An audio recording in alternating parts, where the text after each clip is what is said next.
Hey everybody, here we are in the naked ass room again, except for Conan, he's still there. Yeah. Man, Jenny just woke me up. Oh, it's time for the show. I was sleeping. I told you before it was time for the show. Yeah. He had the clock. That was hours ago. I fell asleep. It wasn't hours ago, it was an hour and a half ago. I don't know how long it was. It was an hour and a half ago. He doesn't have any sense of time or responsibility or anything. I was fucking tired, man. Fucking laid down and fell asleep. I'm tired too, but yeah, I got shit to do. Okay.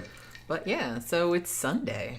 I know this is like a weird time for us to be doing a show on Sunday, but I felt bad for like not doing one, you know, because we hadn't been doing any matinee shows, and we probably can't do another one until Wednesday because we're moving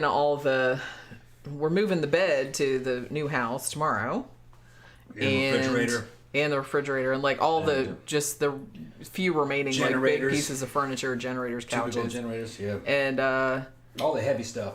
And then is the internet supposed to be hooked up tomorrow or Tuesday? Supposed to be tomorrow. Okay, so I basically have to go to the new house tomorrow and I'll wait for the crew to come here. For the people to come and like hook make sure that you can do the whole LAN thing if that's how you want to do it. Yeah, because I need the what do you call it, the router, like up in the office probably. Yeah, if they'll do it. I mean, I would think, because I need to be able to like hook up the LAN cable to this laptop. But yeah, it's been somebody asked him. Thank you everybody for saying happy birthday. Also wanted to give a couple shout outs to Sandra, who sent me some money on PayPal for my birthday, and also Sophie, who also sent me some money for my birthday today. Yeah. And also I got $50. And I know. Nice, it's like awesome. And so also yesterday I got a package from Louis, and he sent me these two awesome movies, which I saw but a long time ago. Mr. Brooks. I didn't know about these. And Glengarry Glen Ross. Oh yeah, that's a great movie. Yeah, I know. I really like both of these movies. I remember seeing like Mr. Brooks a long time ago. I remember liking that a lot. Yeah, Kevin Costner. The Glengarry leads. Yeah. Yeah, so we're gonna watch those later. Yeah. What they call the Glengarry leads? Isn't that what Yeah. They were fighting. It's been a long time since I've seen it. Leads. They would fucking keep the shit leads. If you're ever a fucking salesman, it's exactly fucking the way a lot of that shit was. Yeah, we'll have to watch those. And also, we got to watch The Elephant Man, because that's going to be the next movie retrospective that we're doing. Yeah. Because that was what won in the poll this week by a pretty large margin. And I'm excited because, you know. Zach says, I like how The Office looks with minimalism. I don't. It weirds me out. Like every time I see, you know, when I go to like edit the videos, and every time I see like the little screen caps and stuff, I'm like, oh, that looks so fucking weird. I'm just so used to there being like all these books and things. I was just asking what you got for your birthday from me. I know this is gonna sound fucking crazy. This is gonna sound bad. I got her what she wanted. He got me an exercise bike. Yeah. But that's what I asked for. Yeah. That's what I asked for. Well, because I used to have an exercise bike a long time ago, and I really, really liked it, and I used it every day, and I just never... And then it broke because I used it so much, and I never got another one, and I was like, man, I should really get another one. And I had it on my Amazon shopping list, and I kept meaning to buy it, and I was just like, oh, I can't really afford it this month. Oh, I can't really afford it this month. And then finally...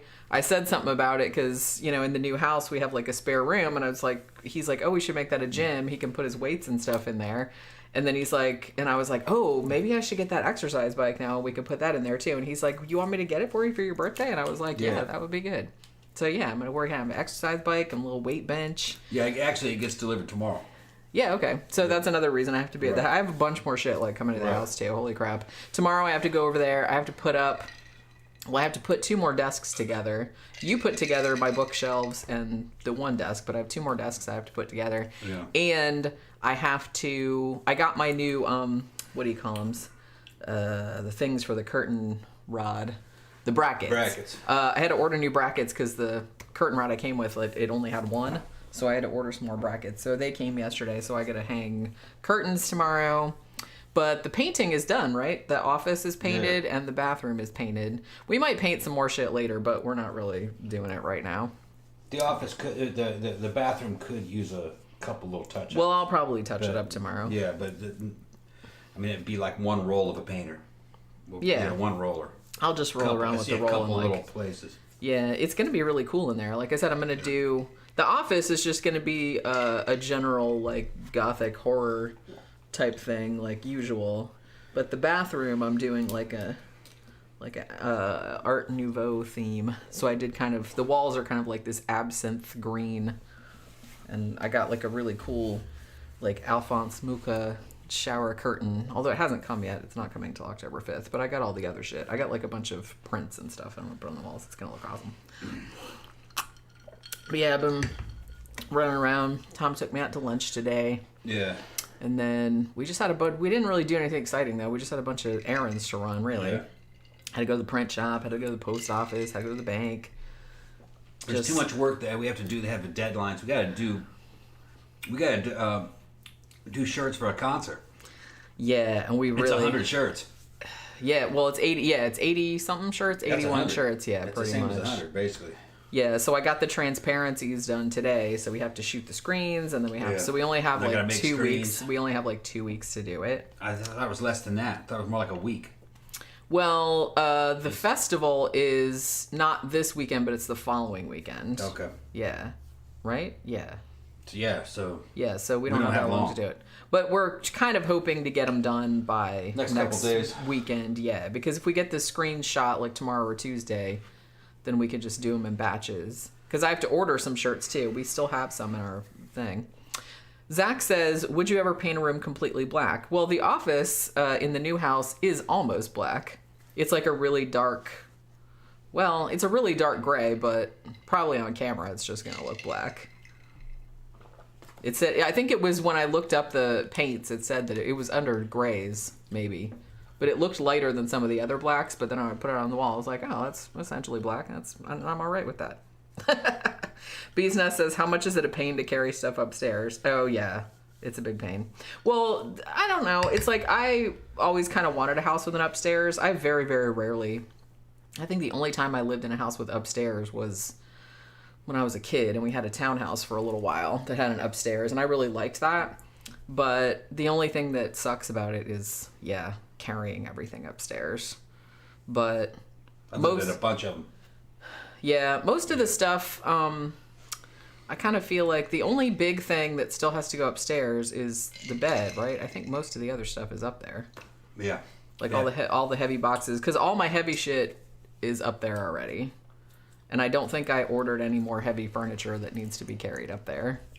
So hopefully it won't be too bad. Zach says, yeah, it's light black. No Need for Me Too says, can't stay, but happy birthday, Jenny. Thank you, and congrats on the new place. Glad it worked out. Shout out to the chat. Miss you guys. Yeah.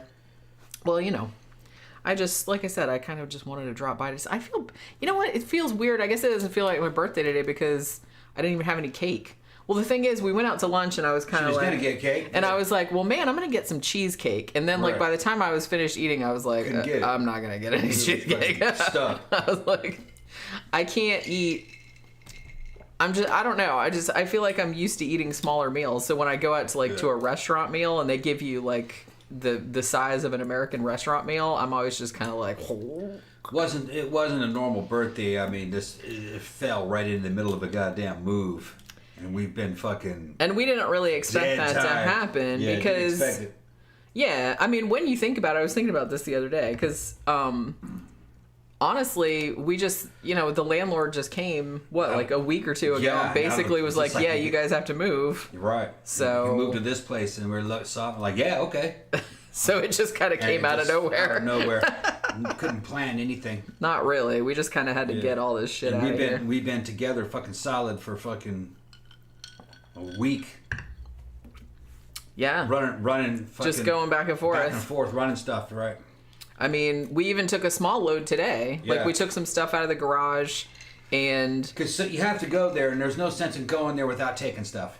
So yeah, I mean, if you're going to make the trip... I mean, it's not hugely far, but it's far enough it takes up time. To where it takes up, it takes like 20 minutes, 30 minutes, like, to drive there. So it's like, you might as well throw some shit in your car while you're going. You got a digital slice of cake.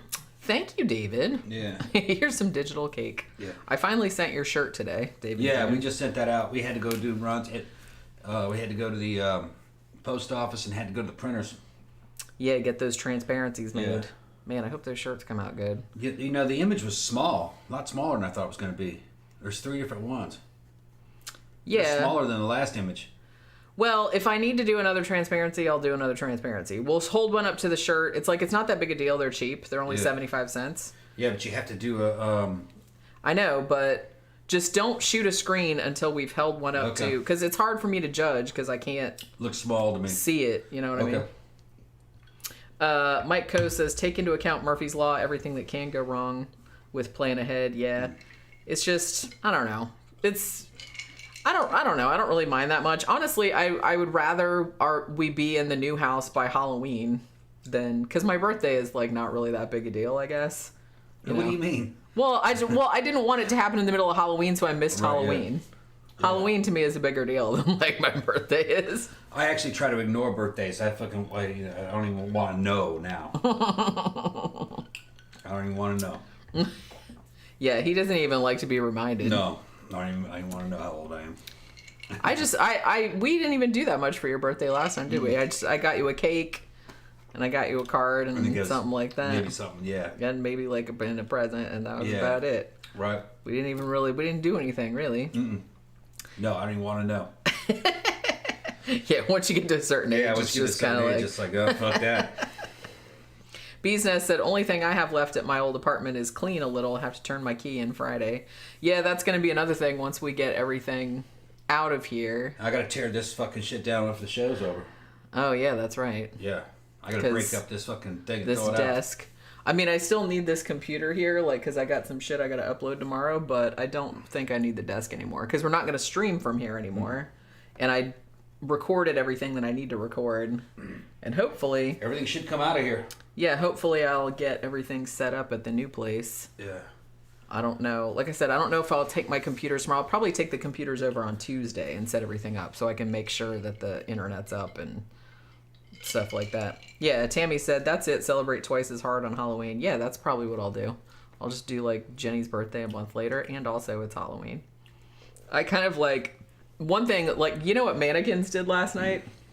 They had a themed night. I only know because I make the posters. They had a great idea. They did, because it's like a month before Halloween, they did a cheap ass Halloween trick or treat night. So you're supposed to come in like the most janky ass Halloween costume, like from the dollar store. And then like they gave prizes for the worst ones. I haven't seen any pictures from it yet, but I bet it was probably pretty fun. I was just like, it would have been nice to go, but it's just kind of like, God, it's all this moving, and I'm so tired, and I'm so broke, and we have a million fucking things to do, and yeah, you know what I mean. But it sounds like I'm complaining, but I'm actually like really complaining. Well, no, I'm really actually really excited. I'm excited about the new house. It's just a lot of work. I forgot that Bee's Nest was moving at the same time, and then his cat ran away during the move. I guess the cat got scared, man, of the new apartment and fucking ran. See, that's what's kind of like freaking me out about Pookie. She just, I don't know. It was a different situation. It was an apartment. That's true. Today when we were... You never found that cat. That cat tried to come back. I know you saw it. Aww. It was out in the parking lot. Underneath the cars. That's the only place that cat could have gone. Man, that's so sad. That cat will come back, probably. Sometimes they do come back, after a long time. Yeah. Today when we were at the new house and I was taking out, because, the garbage goes out tomorrow morning.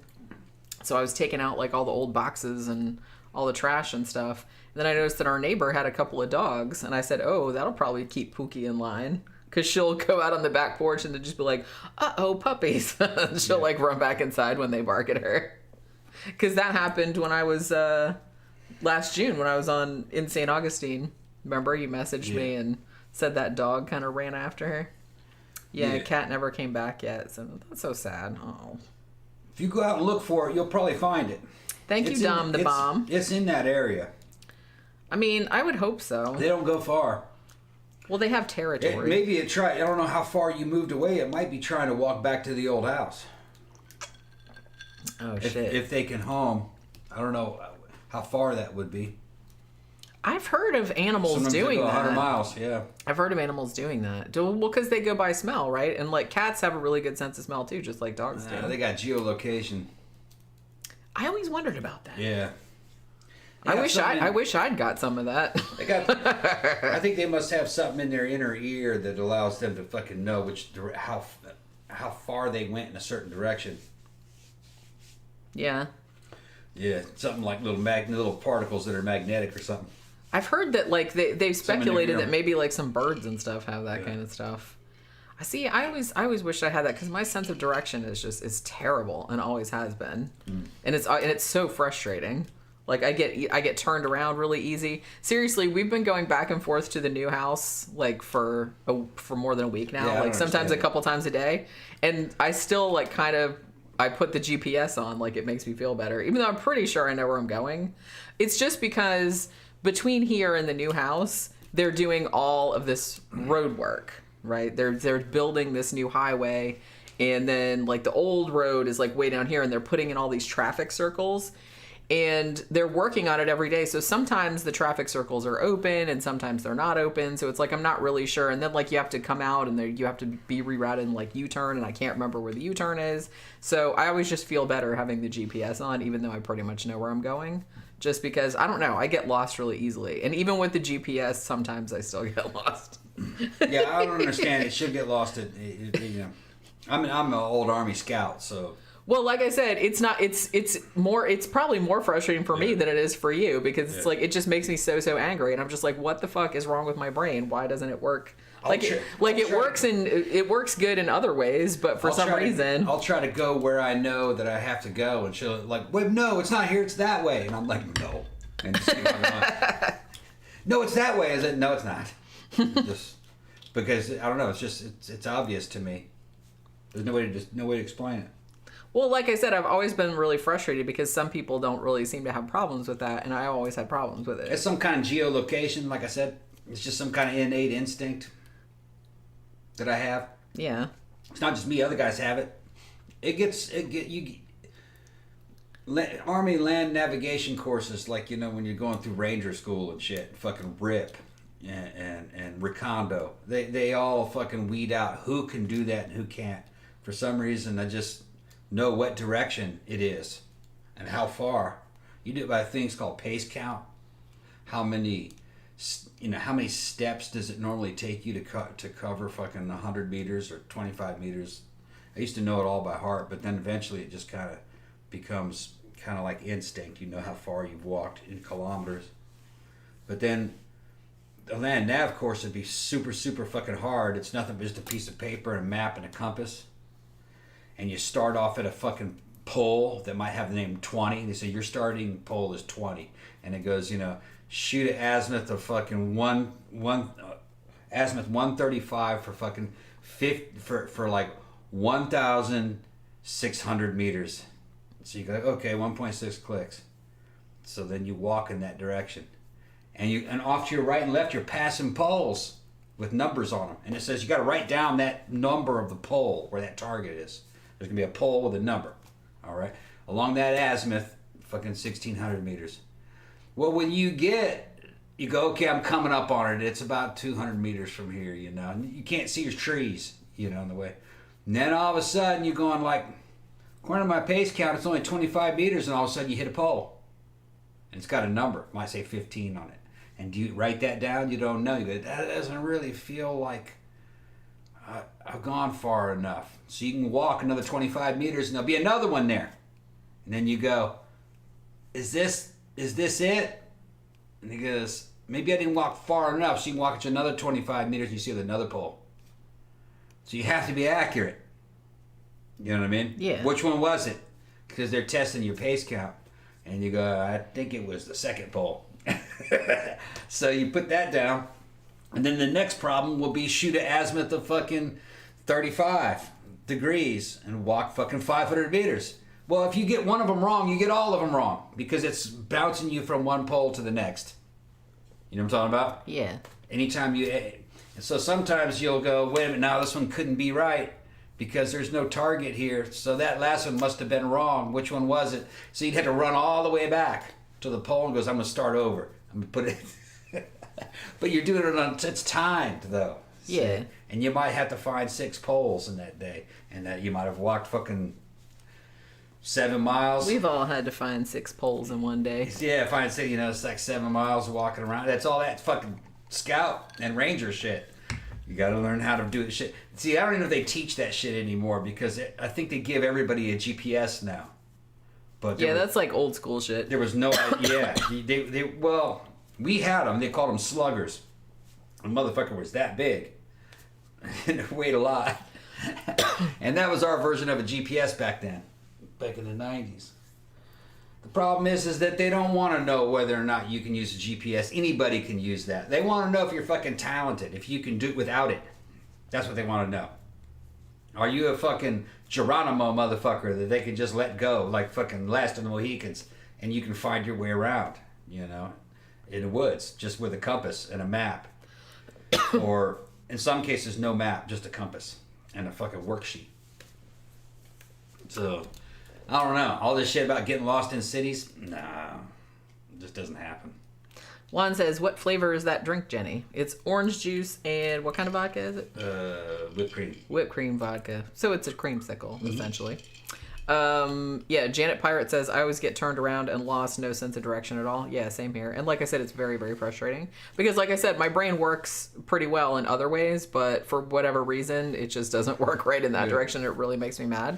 Yes, if your old apartment was only 3 miles, go back to your old apartment and see if she's hanging out there. Yeah, Bees Nest says my cat is scared of people. Doesn't matter. Yeah. That cat has slipped down there in the middle of the night like a ninja. Yeah, only moves around. If it's only 3 miles away, I bet you she's back at her old house.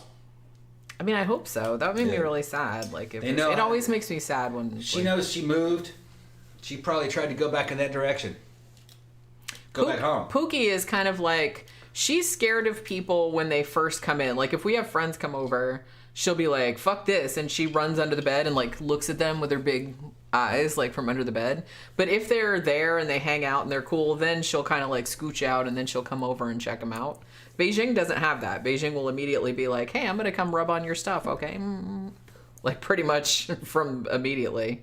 It's weird because Pookie is like, she's never had anything bad happen to her. I mean, she's lived with us for forever, and she hasn't really been scared of anything. But, man, every time the garbage truck goes by, every time somebody rings the doorbell, she's like, fuck no! And, like, runs under the bed. Now, if it's only 3 miles, he says he goes back in a couple days. If it's only 3 miles, I'd go back there at night. I bet you she'll go out there with a flashlight and look for eyes. I hope so. She's probably back at the old house already. Dom the Bomb said, Tom, what are your plans for your new studio? I don't know. No plans yet. I'm too worried about too many other things right now. He put like he's been putting like all his army stuff in there and just in the closet. It's a man cave and shit. It's gonna be a man cave. Yeah, it's gonna have all kinds of paramilitary fucking gear and fucking. He was saying that in the gym. Yeah. Where he wants to make it look like a gym. I said, are you going to put like a bunch of posters of Arnold Schwarzenegger up there? Yeah. Are you going to kiss him? Like put lipstick on and kiss him? No. We can put Conan in there. You said we could do like Frank Frazetta. I bet just Frank Frazetta paintings. That'd be cool. Yeah, like more of that shit. So it's like that's some fucking growth. You know what I mean? Yeah, that growth shit. I want that one where on canvas. I think it just says Barbarian. I think that one's called Barbarian right there. It's another. Yeah, I think that's just called the Barbarian. I forgot what the other one's called, where he's just sitting there on Death Dealer. Remember Death Dealer? Oh yeah, I know what you're talking about. That's a pretty famous. Yeah. I remember that painting. That's a very famous painting. Also, wouldn't mind getting the one with the badass motherfucker on the sleigh being pulled by polar bears. You got to be the shit if you got a sled up in the snow pulled by polar bears, and he wouldn't even wear any clothes. I don't get cold. That motherfucker don't get cold. Too big to get cold. I'm too jacked to get cold. I don't even need to coat all the muscles keeping me warm. Yeah. No, man, fucking his caloric requirements on a daily level are so fucking steep. You know, he requires so much protein per day that he generates heat. He doesn't even need clothes. He's not even in the fucking winter. And even people could like stand next to him just for war. like he was a fire. Yeah. That's pretty heat the whole house up, just pure testosterone. Just goes in and fucking heat the house. Just plug him into the wall. He's just gonna. We don't have to pay a heating bill. You just have to like feed him some fucking raw eggs and some chicken breasts and stuff. Yeah. David June says Tom's new show, "Don't Cross the Ross." That's a good one. That's a good title, actually. I think you should call it that. You see, I want a show where I talk a lot of shit on it, right? But it can't be so much that I get fucking banned. Oh, or just they shut my show down, or the fucking cops come after me, or some shit like that. What are you planning on saying that are going to have the cops after you? I don't know, man. There's no telling what you can and can't get away with nowadays. I don't know. I was just reading about our next week's topic, Friday night's topic, which is going to be Elliot Rodger and the incels. Yeah, that's going to be good. And the thing about that, you know, just a little teaser, is that his parents, like the shit that he was saying on YouTube and stuff was scary enough for his parents to call the cops, but the cops didn't do anything. Yeah. So. Well, they just looked at that dude and like, that dude. Yeah, well, he did. Spoiler alert. So, you know, you can't ever tell. He wasn't physically imposing or anything. No, but you don't need to be. I mean, he didn't need to be, obviously, because he just shot people and hit people with his car. So there's a shit ton of dudes that look like that talk like that never do anything. I know, but that's the thing. Well, I know that, but you can't tell. Dudes that look and act like that and who are kind of like that, there's lots of them. Most of them don't do anything. Yeah, but you know, there's a lot of dudes that are actually serial killers, but they don't ever do it. That's, you know, we talked about that on the show. Yeah, before. We have talked about that too. That it's like people think about. Well, the thing about it is that it's all kind of on a spectrum, isn't it? Because it's like everybody's been in a frustrating situation. Like, man, I could kill that motherfucker right now. Right. But it's like, you know, 99.99% of people aren't going to do it. But that's not quite the same thing that I'm talking about, though. No, I know what you're talking about. For every one of them, for every one of those Dennis Raiders, there's 20 of them that haven't done anything. But it's that same... That have that ideation. It's that same kind of dude and everything. The same fantasies, that same kind of weird perversion. It's just that they don't ever take that leap. There's something in them that stops them from doing it. But they're fantasizing about it.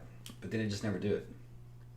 Yeah, that's kind of like... it's kind of scary to think about, I guess. Yeah, and that was that book written by that FBI profiler that I read. He said a long time ago. Says for every one of those serial killers, there's at least 20, 25 of them that aren't doing it. Yeah, it makes sense to think about because it's not, you know, I'm not gonna. It's unusual, but it's not that unusual. So you are gonna have people that think about shit but never do it. Yeah. So you know, and that they got too much to lose, or they have they have natural inhibitions that'll stop them from doing it. Well, and that's something else we've talked about with serial killers too. We're always kind of like speculating.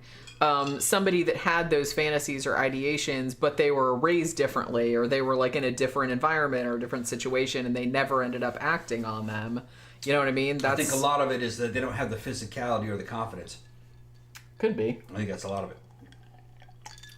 You know, they're too shy to actually fucking do it, and too physically weak to do it. So they just don't ever do it. They're afraid afraid that they'll get caught, afraid that they'll be overpowered by the victim, which some of them might be that weak. It is a weakness, you know. It is not a strength to do that shit. I always the thing about it too is that, like you said, I think to actually do it, you have to have some kind of weird, I don't even know if I'd call it confidence, but you have to have some kind of like thing where you think you're too smart to get caught or something. Yeah, I think I would call it confidence. Yeah, well, it's just, I'm just saying that usually confidence is seen as a good thing, but in that situation, I don't think it's a very good thing. Well, think of it like jumping out of an airplane. Yeah. You know what I mean? Or you know, the confidence you need to, say, like, go into combat or something, or the confidence you need to actually shoplift, or the confidence you need to actually rob a bank. You need a confidence for it. Yeah. You have to have a certain amount of fucking self-esteem. I can do it. That kind of fucking thing, you know? And... No, some of those dudes are so losers that they're losers, you know. Even the ones that actually do it are losers. Well, yeah. But some of them are so much of losers that they don't have the confidence to actually do it. Or the physicality to do it. There's some dudes that... I mean, look at Gary Ridgway. He could barely do it. Barely. He was a small, weak man. Although he killed a lot of people.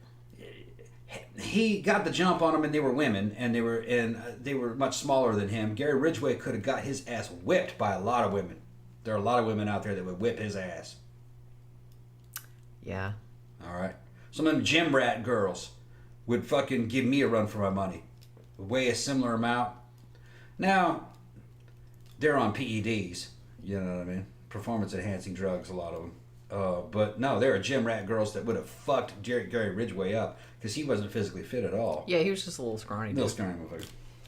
Prepper POV says, I don't see how Elliot wasn't overpowered when he was killing 3 other guys in his apartment with a knife. They think that he didn't do them all at once, I don't think. I think he just ambushed them one at a time, like as they came home, and then tried to like clean it up and hide it. That's from what I remember. So it's not like, not like 3 dudes jumped him like and he ninja killed. A lot of times dudes like that use a ruse.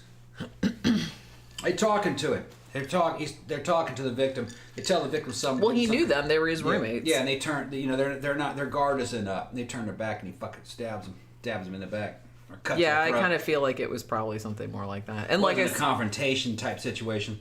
Yeah, he was probably like, because he'd been planning this for a while. You know what I mean? Yeah. Like his little shit. I don't want to. Yeah, don't spoil the show. I won't spoil the show. Well, like I said, I remember some of the stuff about the case, and I like kind of wrote some notes about it like earlier, but I just like skimmed through them real quick. So I don't remember like all the little details, but I do remember that they think that he did that like one at a time. Let's see what else. Stop prop. Happy birthday, Jenny. Love y'all. Hey, good. Everybody's here celebrating my birthday with me. Like I said. I kind of wish I had some cake, but I don't really want to eat cake. Is that weird? Yeah. Yeah, I know what you're talking about. Last night I started watching, for some reason I have like this strange fascination with, they have all these like baking competition shows, particularly like the dessert ones. I'm still waiting for, what's that one called? Sugar Rush. And I'm kind of waiting for the next season because they always do a Halloween one. The Christmas one's pretty good too, but the Halloween one, obviously, that's my jam. So I'm waiting for that one to come out. But I found this other show last night while I was scrolling through Netflix called, what the fuck is it called? Bake Squad. And basically it's 4 bakers that are like actual like good bakers, like they do it for a living. And every show, they always have like a challenge. Like I'm having a party for my dad's 60th birthday and he likes this, that, and the other. So each one of them does like a big, huge, fancy dessert. And they have 7 hours. So it's not like one of those ones where it's like they only have 3 hours. So everything's kind of like they don't have time to like do anything good. And then like the person picks it at the end. For some reason, I'm like fascinated by shows like that. Mr. Roboto says, an old man serial killer has nothing to lose. Chen, there's usually aren't any old man serial killers. Serial killing is like... That's a young man's game. It's a young man's game. It's directly connected to the sex drive. After they hit andropause and they go into the damn middle-age phase, their sex drive fucking tapers off. I mean, those dudes aren't on fucking PEDs. They're not fucking doing TRT. They don't know anything about that, or they didn't. Well, don't give them any ideas. So their sex drive goes away. So what happens if, like, serial killers? How many serial killers do you think are going to like TRT clinics because they just want to keep serial killing? Back in the game. I gotta get back in the game. Yeah. Like, it's just like that book I reviewed, like, not too long. If you guys watch my book reviews, I read this book called Larry, and it was about exactly that. It was about, like, a Jason-style killer, like, serial killer who loved to kill, like, co-eds at a camp. And he was, like, old now. He's, like, 60-something, and he lives with this, like, gross old mom. And he's just kind of like, I gotta get back in the thing. And he's just, like, all cribbed. He's like, God, they're running. I can't. It's like, it's super, super funny. I really, really liked that book a lot. It's hilarious. Thank you, Mr. Roboto. Serial killing is a fucking... Serial killing is not confidence, it's brain type and psychology. Yeah, it's, like I said, there's kind of like a lot of combination of a lot of things, like I said. You have to have confidence to do anything. Without confidence, there's nothing. And that's part of the fucking drives. No, I'm saying there's a lot of guys that have that ideation, but they don't do it. They don't have the confidence to do it. Yeah, like like you said, they get caught and they know it, so they don't do it, or they get their asses whipped. Well, that's probably the only reason I never robbed a bank. Right? Don't think I haven't thought about it. There's a lot of people that are like that. But, don't think I've thought. It's like just one time, and I'd have all the money I wanted. Serial murder serial killing is sexual, and it is a sexual orientation. So, when the sex drive is gone, the killing goes away, and everybody tell you that.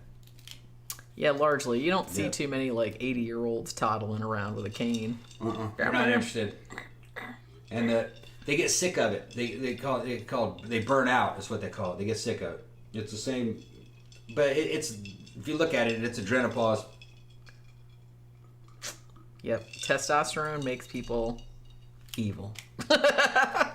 It may not be testosterone. Who knows? I mean, I already talked about that. Camp Guy said my wife watches the British baking show. I also I like that too. I've watched it off and on.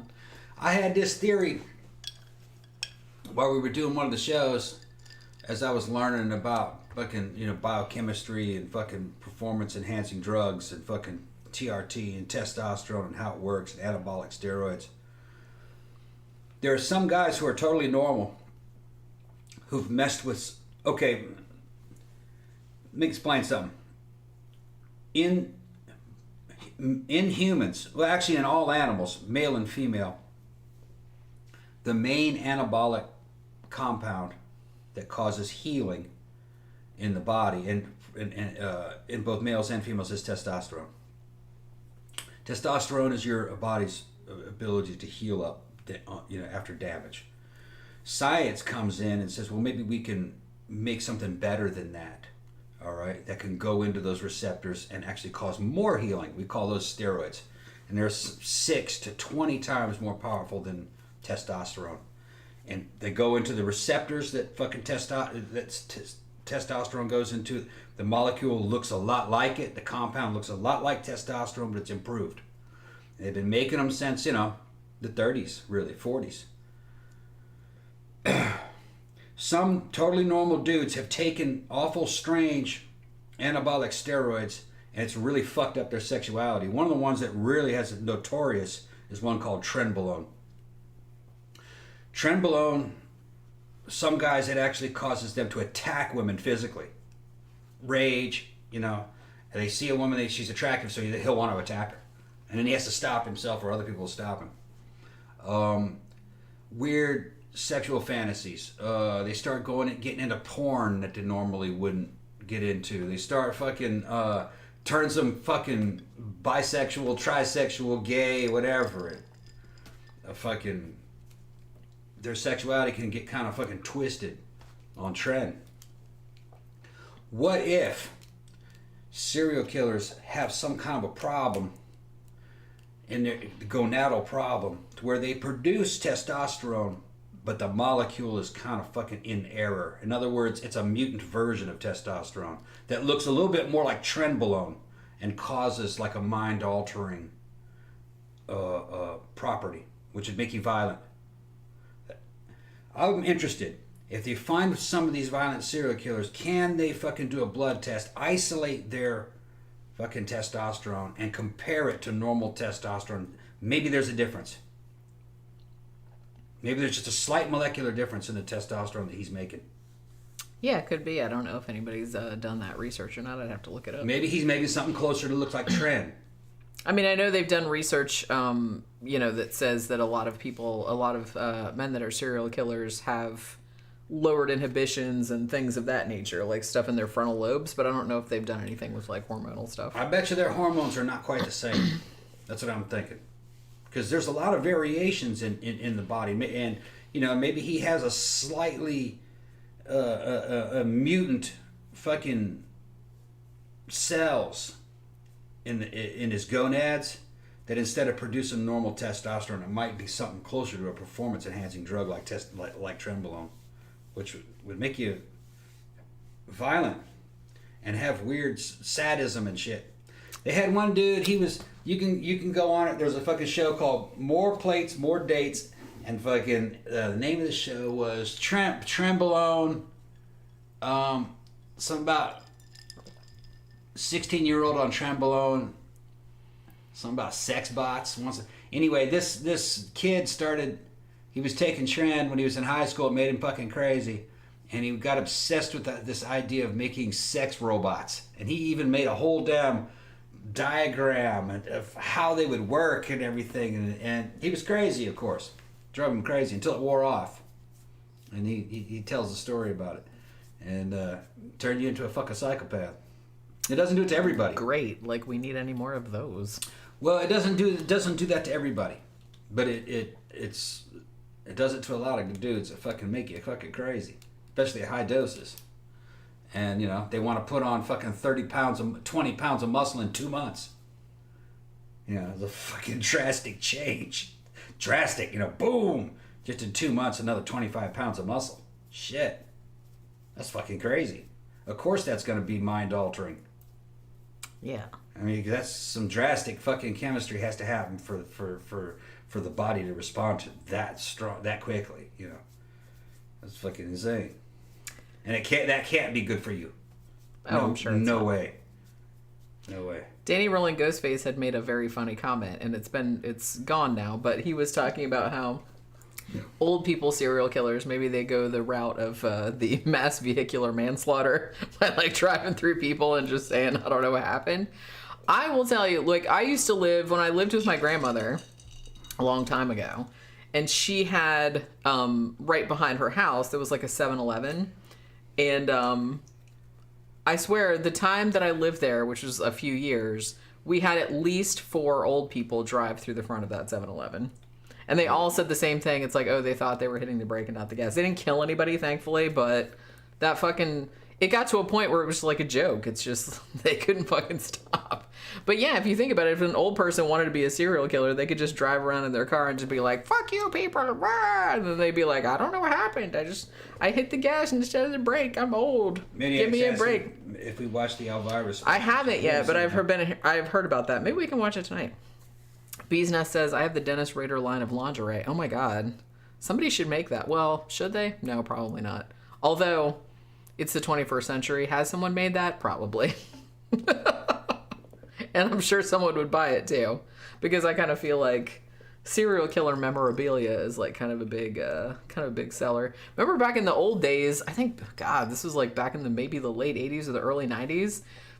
Somebody had they started making a playing card deck, and it was all serial killers. And I remember like there was a huge, outcry about it, like how tacky it was and stuff.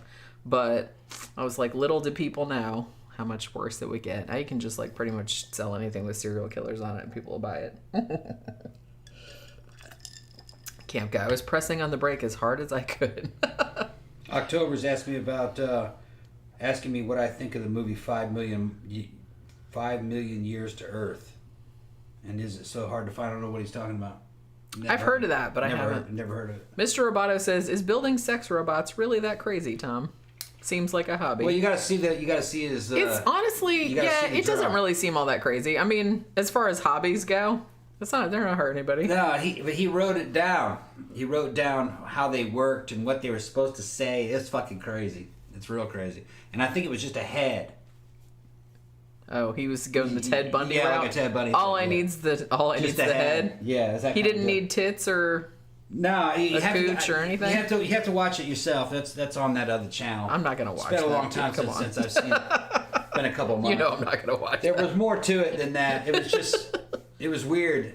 His fantasizing about making these sex robots... He's in high school when he's doing this. We're kind of like along the lines of something that a serial killer would fantasize about. You know what I mean? Like, you know how serial killers are always trying to construct some kind of altar or some kind of a fucking perfect sex... Or like BTK was doing, he was like he was going to make that barn into like a sex dungeon or whatever the fuck he was doing. He had like all kind of plans and stuff. Shit, right. So, I'm all for having like an active imagination and stuff, but... He was the same dude that was attacking women, though. Yeah, that's what I'm saying. Yeah. It's a fine line. He said he'd attack him, but then as soon as he started, he was doing it in high school. He'd just reach up and grab someone, check by the throat. And as soon as he did it, he'd fucking, jump off of her and realize that, oh, man. And he said it made him real racist, too. He'd be real racist against anybody, whether they were just another race, any race. He'd be real racist against them, and then he'd regret it, and then he'd overcompensate by buying them food and shit, or buying another fucking person of another race food. And then meanwhile, every single person in his high school was like, what the fuck is wrong? They were scared of him. He was fucking huge. Well, I'd be scared of him too, because the dude is clearly not rational. He was totally out of his fucking mind, and it was Tren. Tren is notorious. Trenbolone is notorious for fucking making you nuts. And like I said, we don't teenagers need more already fucking nuts. We don't need more of that. And like I said, teenage boys are already the worst. It's like nuts. You don't really need to like amplify that. Yeah. Honestly, I had brothers. I'm just, you know what I mean? Although my brothers were actually lovely. They didn't go through any of that crap. Not really. They were actually pretty cool, and they're still pretty cool. Yeah, DJ Maniac said those were trading cards, not playing cards. Yeah, that's right. Well, I thought that. Am I confusing it with? Didn't the FBI at some point, please correct me if I'm wrong, didn't they in the 80s, they had like a playing card set that you could buy that had like all the most wanted criminals on it because they thought that it would help like get the shit out into the public and it would like help, right. You know what I mean? I could be just totally remembering that wrong, but I thought that was something they did back in the day. So I think I was confusing that with the serial killer trading cards. I remember the U.S. Army came out with a fucking playing card with all the fucking top brass of fucking... Saddam Hussein's government. I remember in the first Gulf War they came out with that. Remember that? Yeah, I remember that. Yeah, I remember that. They were issuing them out to all the troops and shit. I bet you that deck is worth a lot of money now. Oh, I'm sure. Yeah. Like if you have it, it's probably because some collectors would like pay tons of money for that. I would like that. I would like to have a deck of from the first. I was in service during that war. I didn't get sent to that theater. I got sent to the DMZ in Korea. But we lived that fucking war through the Korean side, man. Because there was shit going on there, too. Guys got all caught up in stop loss. They couldn't get out of the army because they didn't want the army to go under. They were pissed off. They were like, I'm supposed to be out of the army by now. You know, it was all kinds of weird shit. Well, that's got to suck if you just went in for a certain amount of time and they're like, oh, yeah, guess what? You can't go home now. Mm-hmm. And then it'd be like, yeah, fuck that. Yeah, some dudes got extended fucking 3, 4, 5 months. Extra fucking extensions on the end of their Yeah, I remember hearing about that. How that was like pretty common, and everybody was getting like really they were getting pissed about it. Pepper POV said there are dudes in New York City who will walk around trying to sell you trading cards with porn stars on them. That's pretty good. That's a good idea. That's actually a good idea. Yeah. I could make one of those. Yep. Well, you need permission, obviously. So they're talking about John Wayne Gacy and how he was often blackout drunk when he killed, and also Jeffrey Dahmer was too. I think, maybe they had to like drink alcohol to like give them, like you said, give them like the confidence to do the shit. Or to reduce inhibitions. Yeah, well, same kind of thing. Yeah. A Schwarzkopf rookie card, he's 63. Did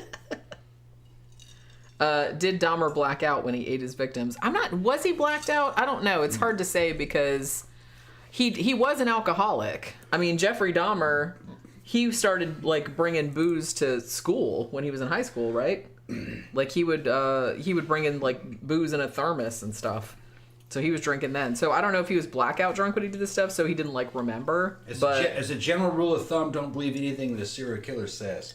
Yeah, that too. It's just kind of like liars. Yeah. And they'll say, "Well, I don't remember. I was drunk." That's because they don't want to tell you the details. And they'll admit to certain murders, but then they'll deny other ones. And they know that they did that because the girl was underage. He wants to deny, "Oh, I didn't do that one." But Bundy did that. Well, yeah, because didn't he kill that 12-year-old girl? He did kill her, but I didn't do that. Oh, that wasn't me. That wasn't me. Like, I admit to all the other ones who were... But he didn't want to admit that he had some pedo tendencies. Well, it's just kind of like how a lot of serial killers will freely admit to killing people, but necrophilia, that's just a little bit... Even though they know they did it. Yeah. Well, wasn't Bundy like that? Because he did like talk about running around with the heads. Yeah, he did some necrophilia shit. Well, I think that's why that's maybe not as widely known as like, and why people still, kind of be like, oh, Ted Bundy, the sexy serial killer, whatever the fuck. I'm like, do people forget that he actually like had sex with severed heads and like kept them on his fireplace mantle? Because that's pretty fucking gross. So, but like I said, pedophilia and necrophilia. It seems like they'll admit to other stuff, but not that. Which I get it, but in a way, it's also like absurdly funny to me that, like in a blackly humorous kind of way, that serial killers would draw the line somewhere. They'll be like, yeah, I'll rape and torture women and like cut them up and everything, but I would never have sex with a dead body. I'm like, oh, that's the hill you're gonna die. That's the line you're gonna draw. Okay. So you'll admit to other stuff, but not that. I don't know. That's just very funny to me.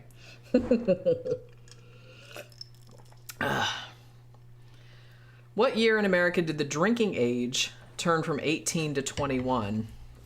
Depending on what state. Yeah, because in states it's different. Yeah. It's shit, man. In Louisiana, it happened in Florida. I remember it happened in my lifetime because I remember it happened, but I think it was sometime in the 70s or maybe the 80s. But I'd have to look it up. Yeah, if I remember correctly, in Louisiana, it didn't change to 21 until very late 80s. They held out a long time. The feds were punishing them by withholding a bunch of federal funding for the roads to help them with the roads. Louisiana didn't care. That's. Well, hi, Pookie. Was that Pookie? She jumped off that. She jumped down from the tree. Bam! Yeah. They eventually went along with it, though. Which I think it was stupid. The only reason why they did it is because of drunk driving. Yeah. That's why they did it. And it was kind of just a cultural phenomenon of those times. In the 60s and the 70s, 50s, 60s, 70s, 80s, people actually would drive around with a drink in their hand drinking in the South. They did it quite a bit. It was nothing to see a dude driving by with a beer in his hand drinking a beer. Well, in the South, teenagers all had access to cars and trucks. And they had a cruising culture where they would just drive around because there's really nothing to do. Yeah, nothing else to do. They would just drive around and make loops over and over again, going down through the main drag of their little town. Everybody's sitting on the hoods of their cars, fucking hooping and hollering and drinking and shit. And some of them would get fucking trashed. So the teenagers had a pretty high mortality rate during that phase of American development. They were all drinking and they were all fucking driving and they were dying. So they raised it to 21 unless you were in the military. If you're in the military, you could drink. But if you were a civilian, you could join the military at 18. So if you're in the military, you could drink at 18. Not in public though, only on a military base. Actually, I think you could present military ID in any bar and they'd let you. But you had to be serving.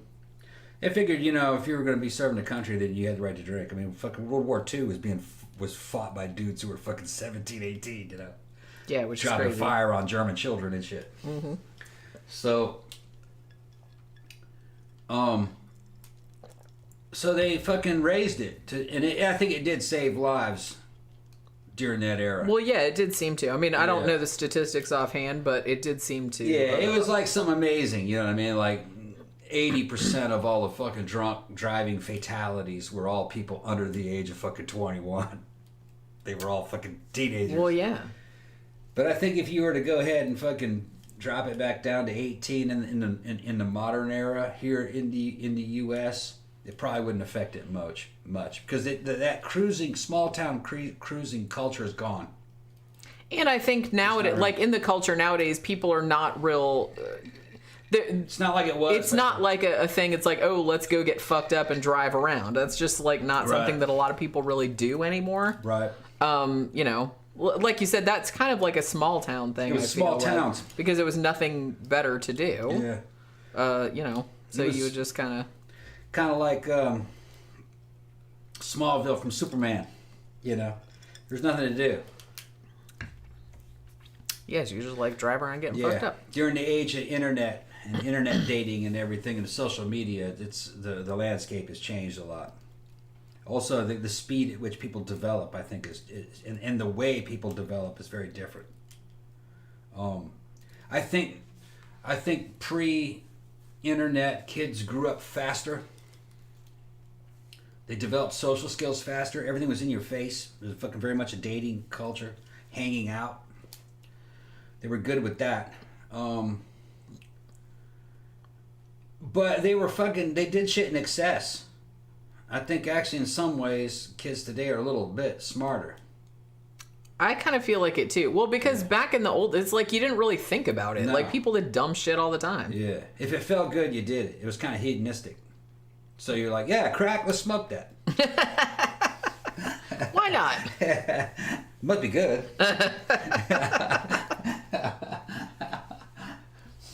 Yeah. So, yeah. A lot more drugs back then. Well, yeah. I mean, I don't know. I kind of feel like the drugs that are kind of widespread nowadays aren't as fucked up maybe as the ones back then. I don't know. I do kind of feel that's why I don't like shit on people younger, because it's like, one, the culture is completely different than when we grew up, but also, like you said, I think people have more... people seem more awareness. Their awareness of, a little bit better. You know, of the consequences of things. I would say those cell phones in themselves and social media is the drug of their age. They're constantly on them. They're like kind of like almost addicted to it. But I can understand it because it's real-time information and contact with other people. What fucking millennials and youngers do, you know, we're fucking Gen X. The way they live, when we were kids would have been something out of science fiction, and it would have been portrayed in a negative light, very negative. We would have seen them as like what Star Trek would call the Borg. Remember the Borg? Yeah. And fucking they end up getting one of the Borgs, and they cut off his fucking wireless internet, so he couldn't talk to the rest of the collective, and he was getting upset because he couldn't hear his friends. Remember that? And they're like, what's wrong with him? He goes, he's not in connection with the Borg hive mind, and he can't hear all the voices. Where is everybody? So he's losing it, yeah. And he couldn't be an individual. And that's kind of how, if you were to go back in time and explain what was going on now with social media and fucking wireless fucking devices, which were something right out of fucking Star Trek, and Star Trek The Next Generation, people would have seen that as something dangerous. And like, man, that's not good. Which I can kind of understand it. It's a two-edged sword. Parts of it are really good, parts of it are not that good. Because it's two ways. They can watch you. Corporations can... And it's not governments, it's corporations. They're far more dangerous than governments. I think the corporations run all these governments now. They're subservient to it. And they're dangerous. They don't have their... Corporations and businessmen and fucking have always basically wanted to take over the world, going all the way back to the 1400s and 1300s. And a corporation is a dictatorship, and it fucking makes money. And in ancient times, they had their own armies, their own courts. They sentenced people to death. The East India Company and shit, they'd go and crush other countries. That's still kind of happening now, but it's done in a different way. Big tech and fucking online banking, they can do all that shit. They're more powerful than they ever were. What's going on now, especially, you know, fucking the shit that big tech and some of these corporations are doing, had we known about that back in the fucking Star Trek Next Generation fucking late 80s, early 90s era, we'd been worried about it back then. I'm kind of worried about it now. Fucking, it's just kind of like, what was his name? General Eisenhower said, misplaced powers. What they call it? He says, what's it called? The fucking the misplaced powers of the fucking military industrial complex. It's more like something out of damn Blade Runner. Fucking Wayland, fucking Yutani, and fucking Tyrell Corporation, and motherfuckers who are just kind of above the law. They just do whatever they want with these fucking powerful corporations. Fucking, it's a threat to mankind, if you ask me. Mr. Roboto asked, were mushrooms big in the old days? In the old days. In the old days. They were around. I don't know if it was, when I was growing up. I know people that did them, but I don't know if it was like any bigger than any other type of thing. Nah, they were around. It's more common to see things like fucking acid, window pane, and things, and fucking, what was the other little peyote fucking pills and shit. You used to call them beaners. I kind of feel like, that was more in the zeitgeist. I wasn't like a big druggie. I didn't hang out with a lot of druggies, but mushrooms are kind of not compact, and they're kind of fucking. It's like something a hippie would have. Hey, man, I got some mushrooms, man. Where'd you get those? Oh, my friend, he picked them, man. They're great.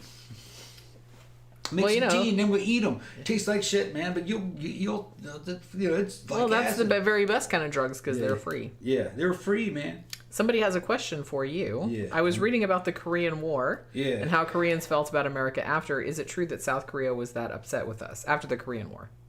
No. It would depend on who it is you're talking to.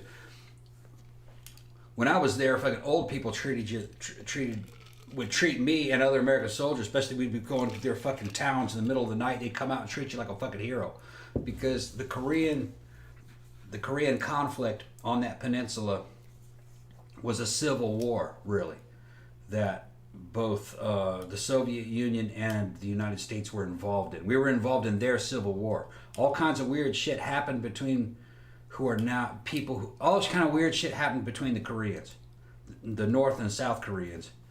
They divided slowly. It was kind of artificially, but they divided slowly on a cultural level. Once they got divided up, Russia demanded as part of their war reparations that they should have the North, and that should be their security sector. And they put in a puppet government, and we put in our puppet government, and that divided Korea up. And but during all that stuff, when the first invasion happened, massacres happened. A lot of shit got hidden. A lot of people don't know still what happened. Neither side does. They'll be building something and they'll fucking dig and they'll find a fucking place where there'll be like 300 dead Korean civilians buried in some area and massacred, and nobody really knows what happened. Somebody did it. Well, obviously. And somebody did it. Yeah. And some of the fighting didn't have anything to do with uniformed armies. It was just civilian Koreans slaughtering each other in the middle of this fucking war, based upon loyalties to either, I guess you could say, I don't want to say between communism and capitalism. That is kind of a mainstream dichotomy that they teach you in some kind of history class. That's not really what it was. It was more along the lines of fucking Koreans slaughtering each other based upon were they loyal to the Korean civilization or not, or disloyal to the Korean civilization. And because Korea was always an independent civilization, you have to understand, for thousands of years they were caught between a rock and a hard place, which was the Chinese Empire and the Japanese Empire. They were caught right in the middle for thousands of years, and it was just this little place that had their own language, their own breed of people. They're the most genetically homogeneous fucking population on the planet. And they fought for their own identity. And these two superpowers both treated them and considered them to be slaves, basically. They were fighting over them as if they were possessions. Korea is a fascinating fucking country. And they're a strong people and a very good-looking people. Real good-looking when you go there. They're unlike any other kind of Easterner. Everything about them is different. Like they don't even have an Eastern religion. They're Christian, which you wouldn't expect that, but they are. Now, do they behave like Christians? No, not really. Kind of feel like you're in the presence of Japanese people. Kind of. But no, you're going to have different opinions about the U.S. involvement. In general, South Koreans saw the old United States as their protector. And I think rightly so. The North Koreans are bad, dude, real bad. One of the worst regimes to have ever existed. Make the Nazi regime look like child's play. In every way. Including the racism. North Koreans are extreme xenophobia, extreme racism. Cool Kitty says, very happy birthday to you, Jenny. Thank you very much. Tom's Inglorious Bastard says, the only mushrooms I know is the portobello. Delicious. Mm-hmm. I even like those portobello burgers, man. Tom's Inglorious Bastards then asked, Tom, what is your take on the hit of the president from Haiti? What's the end game? I didn't hear what he said. What did you say? What is your take on the hit of the president from Haiti? What is the end game? When did that happen? Yeah, I heard. I think. Is that Pookie? Yeah, I don't know anything about it. I think I did hear that the fucking. What you doing, little? Come here. president of Haiti got fucking killed. There's some kind of civil war going on there, but I know very little about it. So I don't really comment on things I don't know. She's farting around back there. What is she doing? What is she doing? She's running around. I gotta go to the bathroom. Okay. You talk to me. You get another drink. Yeah, you want me to make another one? Well, you gotta when I go get back from the bathroom. All right. No, I'm drinking my watery coffee.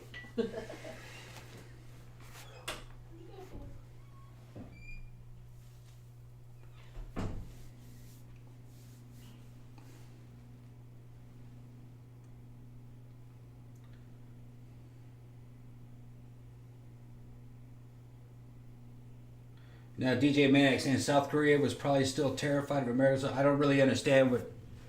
I don't know what you're talking about. South Korea and the United States were basically allies from the very beginning.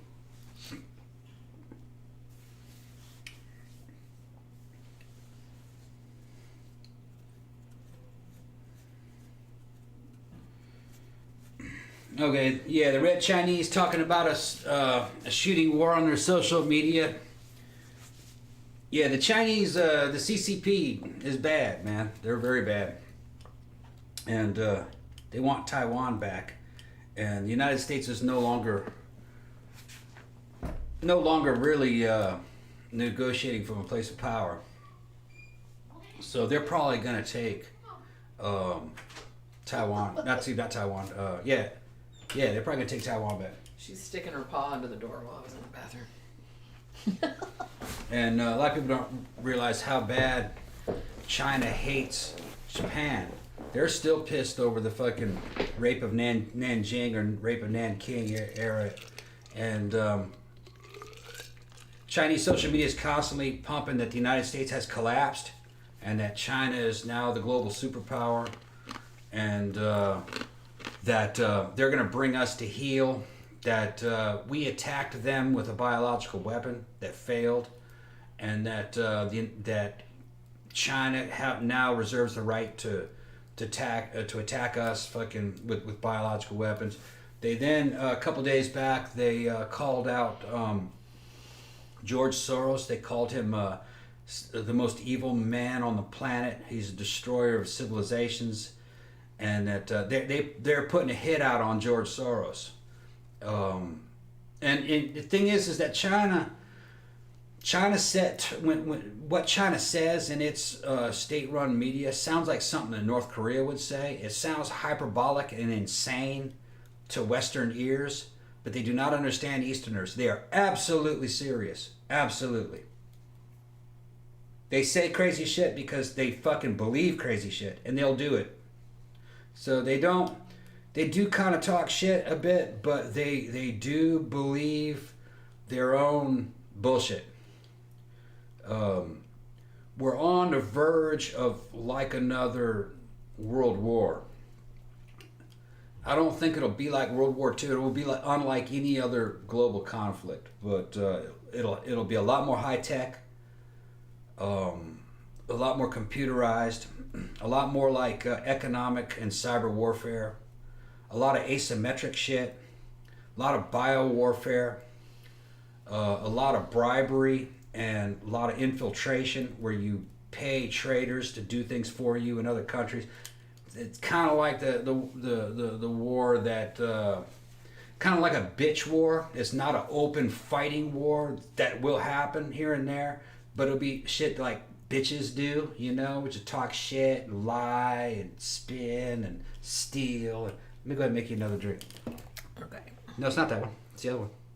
No, it's this one. Is it? That's coffee. Oh, that's coffee. Okay, I thought that was. See, it. I know what I'm doing. Yeah, thank you. Jeez, I'm not that drunk. All right, so have the cats adapted to the new house? We have not taken them yet, so we'll see how that goes. Thank you, Maddie P. Have you guys watched Midnight Mass yet? No, but I actually do want to see that. That's the new Mike Flanagan thing. It's on Netflix.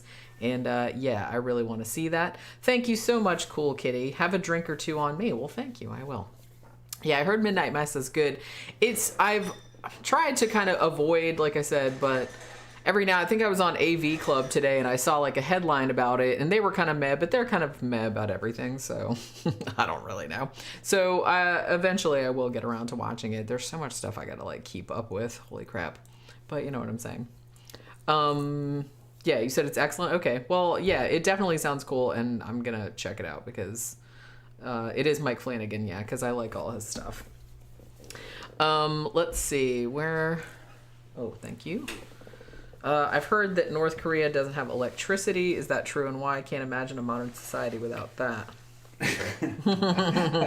It's so funny. No, North Korea doesn't have electricity. What are you talking about? Only Pyongyang has electricity, which is the capital city. And you made a big mistake thinking that North Korea was a modern fucking country. It's not a modern country. Well, even the whole, just that whole, the capital city is just kind of like a shell pretty much, because that's just kind of what they want to show everybody, because most of those buildings are like empty. No, not in North. Well, the government buildings are. That's what I meant. Yeah, but they actually have apartments and everything. Pyongyang, yep, okay. North Korea is not a country as you would know it. The DPRK is a political party that has conquered North Korea. It lives in the central city, in Pyongyang, the capital city. Everyone else has been conquered. It's a situation kind of like Hunger Games. You know what I mean? Where the people in the loyal party members and the descendants of the loyal party are in Pyongyang. They are in the party. Everyone else is kind of like a natural resource, a conquered person. They're kind of like the natives. You know what I mean? And they serve the state, but they're so low on the totem pole, they don't even propagandize them. They don't even know they don't even have political ideology. Each city has been tailored to have like maybe one function, like to load trains on training dock. Another city does nothing but just like, I don't know, mine something.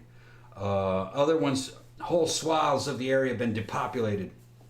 They were starved out in their version of kind of like what they call it, the long hungry march back in the early 90s when their economy finally totally imploded.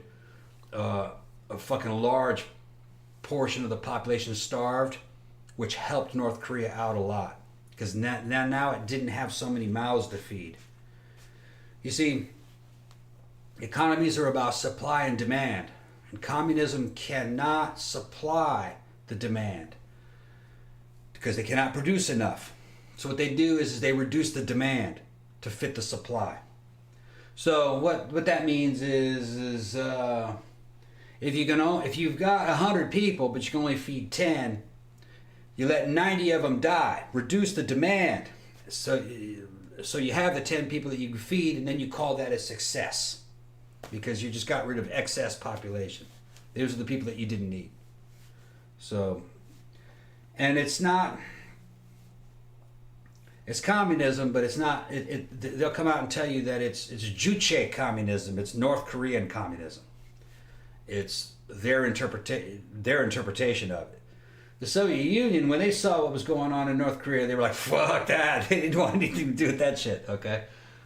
It's set up more like a traditional it's set up more like a traditional Korean kingdom, which is the worship of a god emperor, an imperial cult that's conquered an area, and it controls peasants, rice farming peasants. That's basically what it is. Sorry, I was laughing at he's like doing the Gilligan's Island theme song. Mm-hmm. No phones, no lights, no motor cars, not a single luxury. Yeah. Cesby says, I love how Kim Jong-un claims he's so perfect that he doesn't even pee or poo. No, okay. He's smooth like a Ken doll. That's not Kim Jong-un. All right, that goes back even to his grandfather. Well, that's everybody. Well, if you're if you're a god, you can't poop. If you're a god, then means that you don't really have bodily functions. Okay. Because nobody wants to think about that. But here's the thing: he's not saying that. All right. The propaganda, religious propaganda network that has always been around the DPRK does that automatically. It's kind of weird. You would think that if you were the emperor, you would have total control over everything, and they kind of don't in a certain way. Certain things happen automatically. Like, Kim Jong-un does not sit around worrying about what's going to be on the state propaganda radio or the news today. It spins its own bullshit according to laws that were given to it fucking decades ago. Well, whoever's in there, it's like, no, they don't have snot. No, they don't have ass boils. Yeah, right. No, Right. They don't have any human qualities whatsoever. Yeah, they're godlike. They're like living statues. And that, they don't actually die. They're translated directly into heaven. Fucking doves come down and escort their souls back to fucking Mount. Nice, man. That's like some Snow White shit, right? Yeah. And all the little woodland animals coming, like sorting all your shit out. And you would think that, well, shit, you must be a very powerful dictator to fucking tell the news people to fucking lie like that. No, not at all. They do it automatically. They're fucking born, bred, and fucking raised by a fucking machine that programs them to lie like that automatically. Well, according to certain methods that were been in place for decades. Just like a cult. Exactly like a religious cult. Well, going on from that, Mr. Roboto asks a very interesting question. Tom, could Scientology grow and survive in North Korea? Yes. Oh, I'm sure. Yes. I don't think they would think that it was anything that unusual. No, well, here's the thing, is that North Korea is that. That's exactly what it is. That's what I mean. It's very much the same. They have something called the Juche ideal. See, Kim Il-sung wrote, or supposedly wrote, an entire library of books about independence and Juche, which is, independence and survival and national survival. And it's kind of like their holy manuscript, their holy books. It's kind of like L. Ron Hubbard's bullshit. Yeah. Okay. Here's the thing. They print that fucking library, and it's like 30, 40, 50 books. They print it over and over again. They give it as gifts to people. They have it everywhere. Evidently, nobody ever reads it. So just like the Scientology. It's just like Scientology. Nobody ever reads it. Nobody really knows exactly what it says. There are some people that know all about it and can quote it, but they cherry pick and say certain things out of it to get what they want. And you know what I mean? And it's usually some kind of government official. Well, in book 33, and the books are about everything. How to fucking write operas and how to do theater and how to generate electricity and how the Juche Well, yeah, that's what Scientology is about. Exactly, because L. Ron Hubbard was an expert in everything because obviously he's the most awesomest person that ever lived and he knows how to do everything in the best way possible. Yeah. And he wrote about pretty much everything. Yeah. He was like a fucking physicist and everything. Yeah, well, there used to be a bunch of North Korean propaganda. There used to be a bunch of North Korean propaganda films on YouTube about Kim Jong-il. I actually like Kim Jong-il the best out of them all because he was the craziest. All right, he wasn't crazy. He was just weird, man. It's like you have to know him to. You have to fucking. You don't know that. Dude. I don't really know him, but I just know what he did. I know everything he did and know the personality. He was kind of like the misfit of his family. He was kind of like the geeky nerd who ended up becoming fucking ruler of fucking the DPRK, and. They had a whole bunch of in the 80s. They had a whole series of propaganda films put out about him, and they're translated into English for international consumption. And each film is about something that the dear leader can do. Right? One of them was just how good he was as a director and how he revolutionized theater. Like, you know what I mean? He could do everything about fucking how to write musicals, dance.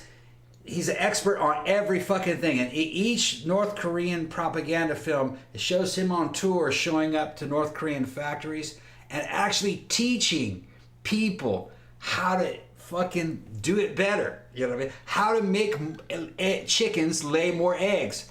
Fucking, and it's just it's the fucking funniest fucking thing ever when you think about it. It's all about chicken vaginal massage. Yeah, that's our just... dear reader, he's a master of creation and fucking, just like, what the hell? But see, that every time like I read stuff about Scientology, I'm just like, that sounds pretty much exactly like North Korea. It's well, of any kind of cult. It's not just Scientology, but any kind of cult. They use those methods because those methods work. They work, yeah. And hate to say it, people who, you think you're a free people and that you're enlightened and better than the ancients and better than... Most governments are a form of theocracy. They just couch it in new thinking. They get around it, but there's always kind of like a state religion behind it. And America is that too. It's always kind of had a state religion. It's just that instead of saying it's a religion, they would just say it's an ideology or a political bend. If you look at Republicans and Democrats, an ancient person would have regarded those as religions in a way, or the things that they believe in. Like having a religious quality to it. They're secular religions. Yeah, well, okay, here's an exact... George Washington cut down the cherry tree. It's not true. It never happened. But they taught little kids that. When I was a little kid, they taught us all these little stories and fables, and it's like a secular religion. Look at, he never told a lie. All kinds of stuff about Paul Bunyan. Yeah. All kinds of stuff about what else did they teach us? Yeah, there's a whole like American mythology. Like American mythology. And governments do that. Hold on one second. What's going on over there? I just I keep hearing something like somebody left a TV on or something like that. I keep hearing something out of the thing. What do you think about the Americans who willingly defected to North Korea? Were there a lot of those? I don't really know. I haven't really heard that much about that, so I don't really know why you would willingly do that to yourself, but takes all sorts, I guess. Cesby says Angry Gay Pope was quiet for a while but seems to be posting a few more things again lately. Yeah, I wondered what happened to him. Like, we're on his Facebook. They were out there fucking fighting. Oh. Yeah. Bad case. Yeah, okay, we got it. They're knocking shit over. I'm telling you, man, Pookie cannot resist. She sees Beijing walk by with that big fluffy butt, and she's just like, I gotta jump on it. But then she thinks about it. Should I jump on it? Yes, I should totally jump on it. And then Beijing gets all mad. Alex's Menorah says, what do you think about the Americans who willingly defected to North Korea? Oh, like fucking, what's his name? Like I said, have there been that many of those? Yeah. Joe Dresnok. Yeah. Yeah, there were some. I don't really know what... they didn't actually defect in the way you think that they did. They were running from the U.S. Army because they were fucking running from charges and... Oh, well, yeah, so that's a different situation. Not quite that's just like, oh my god, North Korea's so awesome, let's go over there. It's just like, well, I'm gonna get like fucking arrested or killed if I don't... I don't remember exactly what Dresnok did. Dresnok, I think, fucking punched a fucking superior officer and fucking stole a Jeep and then ran across the border to escape fucking punishment. It's always usually something like that. Yeah, so it's not anybody really running there because they think it's awesome. It's just trying to get away from something. They're trying to get away from punishment. And then Cesby said Angry Gay Pope was quiet for a while but seems to be posting a few more things again lately. Yeah. I hadn't seen anything new that he'd posted. Like I said, we're both on his Facebook, but I hadn't seen anything new that he was posting. I'll have to go and check because he was always such a good guest to have. He's so fun. Pookie and Beijing watch HBO Max. They probably do. They get along most of the time, grudgingly. I'm glad that they actually kind of chilled out because when Pookie first came when she was really little, Beijing was not having it. She did not like this little baby like in her domain, and she's still not really happy about it. But Pookie doesn't care. She will jump. She thinks it's all hilarious. She just thinks it's funny, and she is not scared of Beijing at all, even though Beijing is like twice her size. They're gonna love the new house, though. Well, yeah, that's what I mean. Somebody was asking earlier how they had adapted the new house. I said they haven't been there yet. Yeah. And I think people think that we've moved. No, we haven't. Well, because this is the same studio. It's just everything's gone. Yeah. So I just haven't set up the new one yet. I got to go tomorrow and put pictures on the wall. I got the bookshelves there. I got one desk there. I got 2 more desks that I put together that's going to have all the streaming shit on it. And then I'm going to do my gallery wall in the background. So I'm going to do that tomorrow, hopefully, and get it all done. How long have you been streaming? Hour and a half. Okay. Hour and a half. It might be, we might let it run for a little bit longer. Because I got to break this shit down. That's right. You got to get this taken out, and I got to break that thing apart and take that other thing apart. What time is it now? It is 7:30. Okay. It's about 7:30. Yeah, it's a heavy trash day. That's right, yeah. Got to throw out half this damn shit. Half this damn shit. Yeah. Well, at least we got most of the stuff. Like I said, I don't think... I'm trying to think what I got to take off of here. Because I still need to use this tomorrow, so I can't, like, unhook it. All these boxes, I'm going to load those up in the car in the morning. Okay. Well, I'll take them over in the morning. You got to go in the U-Haul. And then cars. And then a bunch of clothes. Because we got the big U-Haul tomorrow, right? Before we just had the... 3 guys coming. Tomorrow, like, last time we just had the little U-Haul. Yeah. To just take the littler shit, like the washer and dryer. But this is the big 20-foot long truck. So this is and the dudes. It's you have 3 dudes. hire dudes. I actually just needed these dudes to help me pick this shit up. I'm glad I don't have to help you pick stuff up. And like I said, most of the stuff we're taking is going downstairs, like the refrigerator and the couches and stuff. I think the bed's the only thing that has to go. Yeah. So the bed's the only thing that has to go upstairs. Yeah. But man, we're getting so much exercise walking up and down the stairs. Yeah. Carrying boxes up and down the stairs. I don't... Okay, I know this is like maybe irrational. If any of you guys have cats and you live in a 2-story house, please tell me that the cats know better than to like jump off the fucking 2nd floor. Because they know better. Because this is worrying me. Because look, the stairs, it's kind of like, it goes like that and like that. You know what I mean? It's not like just one staircase. It's, divided or whatever. But on the top, like right where your office is going to be, there are the slats for the staircase, and it's like it looks right over like the foyer living room type of area, and it's tile floor. No, and Pookie could probably fit through those slats. She's worried too. And I feel like, what if she just decided, hey, I'm gonna like fall out of there? Nah. And then she like broke her little legs or something. No. I would be so upset. Cats have awesome fucking death perception. I know, but...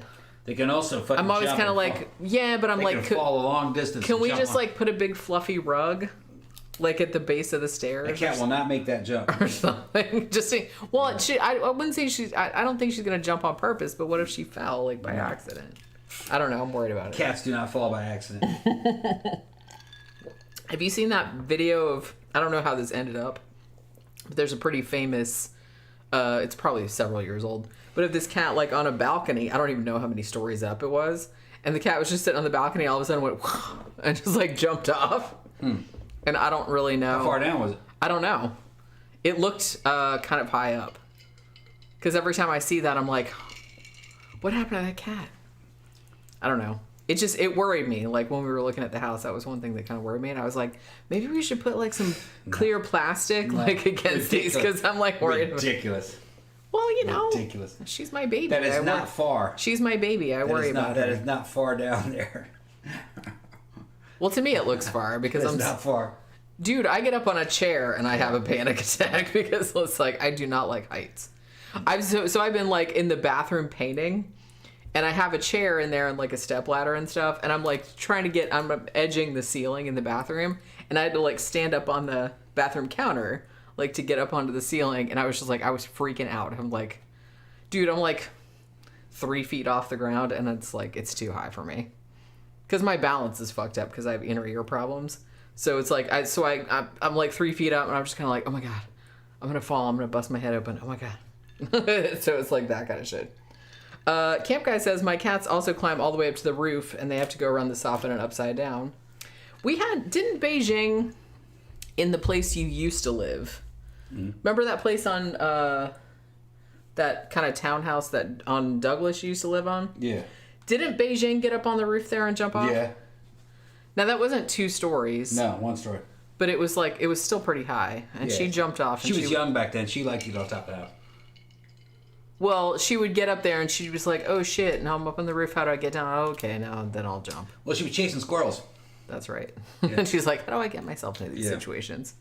Well, for a long time when she was little, you didn't let her outside. Yeah. You didn't let her outside until she was older. She was fascinated with squirrels and possums. Yeah. She would chase a possum and not try to...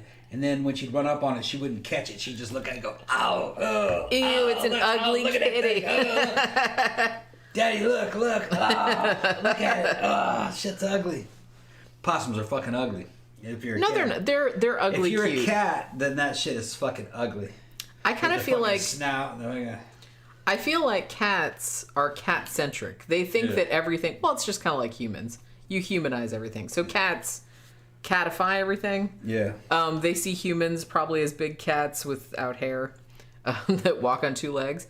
So I kind of feel like whenever they see another animal that's like, oh, that's a weird looking cat. Yeah. I do kind of feel like when they see, because Beijing loves raccoons, right? Loves raccoons. Every time she sees raccoons, she's like, oh, God, look at these things. Look at those beautiful kitties. Yeah, she immediately. They're so stripy. You can tell that she's immediately trying to give up a fucking pussy. She's immediately trying to give up a pussy. She's like, these things are so fucking awesome. She's rolling around. Oh. Yeah, she loves raccoons. Trying to get laid. Beijing's weird, you guys. Yeah, she loves raccoons. Interspecies relationships. But does not like possums. But like you said, I kind of feel like possums are like ugly kitties. Yeah. They kind of approach them like they're ugly kitties. Pookie ran up to that raccoon also, remember? Yeah. Yeah. She's like, look at it. Look at it. She's trying to... I got it in the flashlight. She's like, look at this thing. This thing's awesome. Well, wasn't she... We went out there one time and she was sitting by the tree in our backyard. Hanging out with a fucking possum. And the raccoon was just sitting there, and they were sitting there together. Yeah. And Tom went out there with a flashlight, and she's just like, look at this thing. Look. Yeah. Look what I found. It's weird. You would think that fucking cats and raccoons would fight, but no, they fucking love each other. Yeah, for some reason they don't.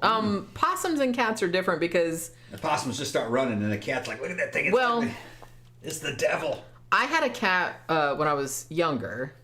And my cat, she was grown. She got attacked by a possum. Mm. I think what happened was that the possum got into the laundry room. Yeah. We had a laundry room, but it was like outside. It was like off the porch. And the possum got in there somehow. I guess somebody had like left the door open.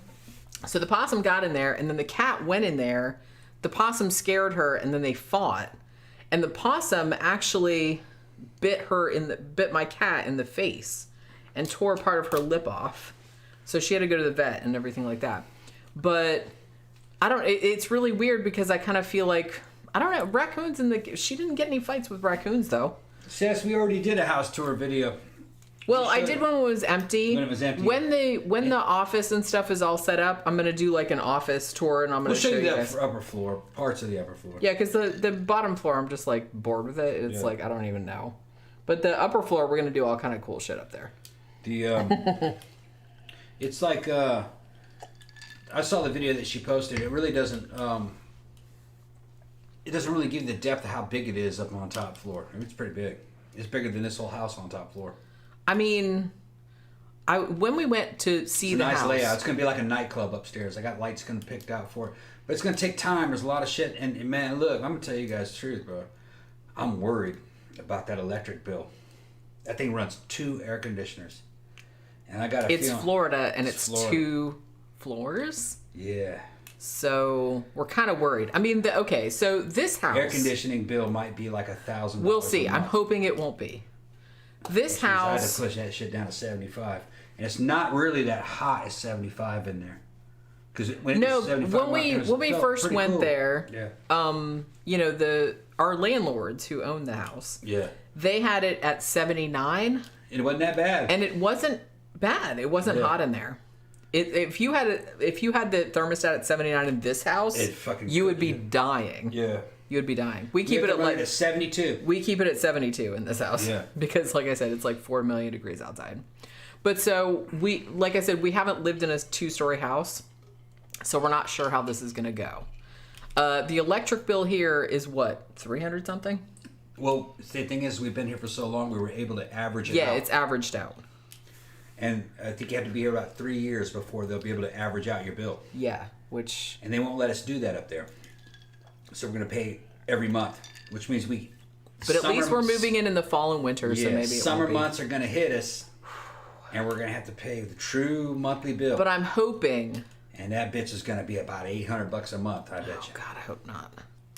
I don't know. We'll have to see. We're going to need some super chats. But it has 2 air conditioners, right? Or it has like a big air conditioner. It has 1 outside unit and 2 inside units. Because this is only 1 story. Yeah. And we've had a lot of problems with this air conditioning. We just have like a regular. Yeah. They replaced it a couple times, but it breaks down. No, since they replaced it. Since they replaced it, but before that, it would break down like at least once a summer. Mm-hmm. Because, like I said, this is Florida. Air conditioners are not really built to withstand the work. The punishment. The work that it has to put in to keep your house cool. It depends on what it is. Yeah. A lot of houses like this were built with bare minimum fucking units, the size. Just enough to sell the house. The houses were built here quickly. And they built to sell quickly back in those days. This house is what? Close to 20 years old now. No, it's 15? Maybe more like 15. Like 15? I think when we moved into it, I think it was maybe 10 years old. So they'll kind of put the bare minimum unit out there. It might not be the best quality. You're not talking about Carrier. The best air conditioner is a Carrier. And it may be a little small. They're just trying to sell the fucking house. Over time, fucking as different owners have it, they'll put a better unit. It's got a better unit out there now. It's a lot bigger than the original. So it doesn't have to work as hard.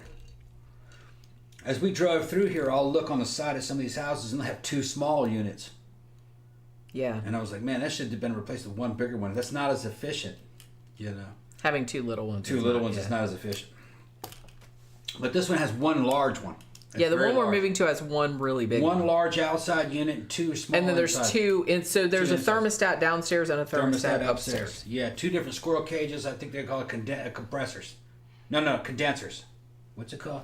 Compressors outside. I think the condenser inside. I think what it's called. So we're hoping that it's more energy efficient. We'll see. Because if we get the first electric bill, and next summer, man, I'm gonna run that bitch at about 75 just to be sure. I don't want to get hit with $1,000 fucking electric bill. Yeah, shit. Oh my God, I wish fucking shit my pants. Yeah, where it's like $200 a month. Yeah, oh man, electricity, no big deal. And then fucking summer month hits you, it's $1,000. Yeah. And like you said, you have to be living somewhere usually for like 3 years before they let you average it out. Average it out, right. Because it's better if you average it out. That's what we do here. So the electric bill... You know what you're going to pay. ...is about $300 odd a month. Which is a lot, but it's better than paying like nothing in the winter and then paying like $1,000 in the summer. So Mr. Robotics, is Central Air more Alexa? We're just telling you right now, bro. Listen to this story. Well, okay. I will say in Florida... Everything's more expensive here. You have to have central air. You have to have central air. You have to. Honestly, you can live without heat. Yeah, you don't need heat here. I have gone entire years. I've gone years without turning the heat on. We turn the heat on maybe like a week or so after out of the year. I don't even know if it's a week. No, last year, how many times did we turn the heat on? Twice. Remember, it was like burning hair. It sets the fucking alarms off in here because the damn dust to fucking fall on the. That's how seldom we turn the heat on. When you turn it on, one, it smells like burning hair through the whole house, the damn and it sets the smoke alarms off. Because we never turn it on. It never gets cold enough on those heating units. It never gets cold enough. Right. Even when it's cold in the house, and he's just like, "Should we turn the heat on?" I'm like, "Please don't." Yeah. I would rather just pile more blankets on or put on a sweater. It's like it's too much hassle. So, but I've gone entire years without turning the heat on in the house. Like, but even before I was here. The thing is the heat is a much cheaper than cooling. It's much cheaper. It is, yeah. It doesn't. Cooling a Florida house fucking costs a lot more. Because I mean, we've said this before. In Florida, it very, very rarely goes under freezing. Very rarely. Yeah. And even if it does it's only like a night or two. See, look, some people fucking like I was talking to a boy fucking who he's a Hollywood fucking sound dude, and He's lived here in Florida before. I said, man, you should move back. We went to school together. So you should move back. He knows Crussell. And I said, you should move back here. And he's like, nah. He's living in Burbank. He says, nah, man, I lived there already. I just couldn't take the heat. And I was like, yeah. There's only one bad thing about Florida. It's the fucking heat and the humidity. If you do not like heat, do not move here. Yeah. You will die. 3 or 4 months out of the year, it's fucking bad. And I was born here and I still can't stand it. I'm Southern. It's pretty bad. It's a lot hotter than Mississippi. It's fucking Dagobah. But there's something to be said for it. It's an obstacle to keep out the weak. It keeps those motherfuckers out of here. You gotta be fucking tough to come here. You don't want every motherfucking asshole from California or New York moving down here fucking up your environment and sucking down all, and then charging you for parking and buying businesses and trying to run New York scams. They're trying to go down. Look, I know everything's going on. Fucking online watching. For a while, I lived in a fucking apartment complex that was owned by some guys from New York. And they would try to charge everybody, to try to pull all these New York scams, like try to charge you for parking in your own parking space in your own damn apartment complex. Then they try to charge you for fucking some places trash here do that too. Takeout. Places here do that too. Yeah, but those are dudes from New York, and they fucking lost all their fucking shit, and then they had to back off on that because people started moving out. You can't run those scams here in Florida because it's not New York and it's not L.A. In New York and L.A. and I fucking lived in the Northeast and born in California actually, which I liked California when it was good. This is not a captive audience. If they don't like what you're doing, they just move. It's not the situation, you know what I mean? In fucking places in New York, it's a lot harder to move. Everywhere you go is just like that. And if you want to move away from it, then you have to leave New York City. See? But Florida isn't like that. You can go anywhere in Florida and get a fantastic fucking house. And so if you mistreat people, they just move. They don't have to do business with you. It's not New York. And it's not LA. So it's a lot tougher to survive here in terms of if you're a predator and you're trying to make money off of fucking people and treat them like cattle, you're not really going to be able to do it here. Especially not in Miami. I've said this before on other channels and fucking verified it with people that fucking live in the very southern tip of Florida. If you're not Cuban and you're going to have a problem sometime, or if you're not Cuban friendly. If the Cubans turn against you, South Americans turn against, because that's not America down there, that's fucking Central America. I'm totally comfortable there, having lived in Brazil. I fucking love that environment, love that culture. Miami's pretty cool, actually. Yeah, in my heart, and Jenny would fucking testify, I'm very Latino, and I have a very Latin fucking spirit growing up in São Paulo, Brazil. I like that sensibility. It's a lot more emotion. It's a lot more of an honor-based society. It's not so much about laws, it's about honor, you know? And you can't go down in fucking South Florida and fuck around. They will kill you. Literally, they'll fucking kill you. That's fucking Central America. But they're going to be cool about it. You respect them, they respect you. You disrespect them, they'll fuck you over. They will fuck you over. And that goes along into business. When Big Tom and I and some of these other guys were down there fucking in downtown over here in Stanford talking about all this club scene, we're like, man, we need some Cubans in this fucking arrangement here. Fucking, we got to get the Cuban angle. Because they want to take over that town with clubs and shit. This move has fucked me up. Well, it's not that far. It's not that, no, it fucked me up time-wise. Because I got to get back over there with Big Tom. And we had some shit planned. Well, we'll be moved soon. Well, yeah. Once we in a week or two, you can go back down there and get back up with that. We had some shit planned about that fucking... Well, yeah, because where Mannequins is, we have another friend who we know through iBar. We've known for many, many years. And he is opening a club down there, too. Right. So they're planning like a whole kind of club takeover. We were going to take over that fucking town downtown with Sanford. Clubs, and we got downtown Sanford is pretty cool. It's very small, but it's pretty cool. There's like some cool like antique shops, like used bookstores, like all kind of cool restaurants. It's very, very cool, kind of arty kind of vibe down there. Downtown Orlando, because of what's happened with COVID and the economy and everything, is becoming less viable. Well, it's expensive. It's becoming too expensive. It's expensive. And people aren't going down there like they used to. And the liquor licenses are very expensive in downtown Orlando. They're stupid. So really, the future is in the suburban sprawl. And there's going to be a bunch of cool shit happening in the suburban sprawl. And Sanford, downtown Sanford has a lot of fucking good prospects. And Tom's next bar that he's building is going to be, it's a high-end fucking old man bar, like basically. And fucking Scott's going to be in on that. Well, they're doing they're doing like an old, almost like a Great Gatsby, like Art Deco kind of high-end like cigar bar, like with super like. And it's going to have really cute waitresses and bartenders there that climb up on these damn ladders to go get $100 shots of fucking whiskey and come down and make it. You looking up people's skirts, they're going to give you up shots and shit. And it's going to be and fucking it's funny because me and Big Tom and Scott are down there fucking looking at the construction as it's going, and guess the cops come up. And fucking Tom's already fucking in with the local cops. He's introduced me to the local cops. It's something else when the cops know you. See? So fucking Big Tom's like I ain't gonna fucking say it. He's like, look at my little boy here. He's jacked. Show me muscles. And he's got me out there fucking doing fucking posing routines for the cops. Well, like I said, downtown Sanford is very small. Small, yeah. But it's only like a few blocks, but it's a cool little area. And there's like a lot of really cool little shops and restaurants down there. That's where Chantel's is. Yeah. This is where Mannequins is. And Big Tom and Gina, or Miriam. Yeah. They have been wanting to open a bar. We met them at iBar years and years and years ago. Almost 15 years ago. Yeah, it was a long time ago. And Big Tom has been talking about, we call him Big Tom.